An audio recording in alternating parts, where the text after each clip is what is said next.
எல்லாவற்றிலும் பரிசுத்தம்.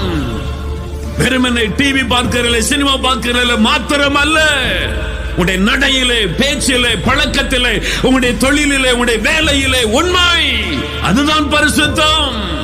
அந்த பரிசுத்தம் உண்டா?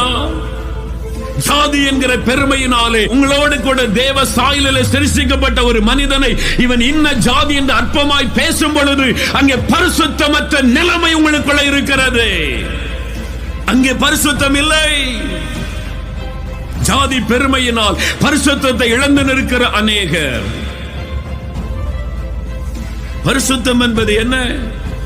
வெறுமனே வெளியிலே காண்பிக்கிற உடையிலே காண்பிப்பதல்ல, மனதிலே பரிசுத்தம். வேத வசனத்தின்படி வாழ வேண்டும், அதுதான் பரிசுத்தம்.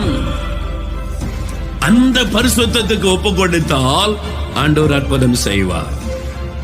இன்றைக்கு உங்களுடைய இருதயத்தை தேவ சமூகத்தில் ஆராய்ந்து பாருங்கள். உங்களுடைய வாழ்க்கையின் ஒவ்வொரு பகுதியிலும் அந்த பரிசுத்தம் இருக்கிறதா என்று சிந்தித்து பாருங்கள். பரிசுத்தத்துக்கு ஒப்பு கொடுங்கள், ஆண்டவர் அற்புதம் செய்வார். எந்த நோய்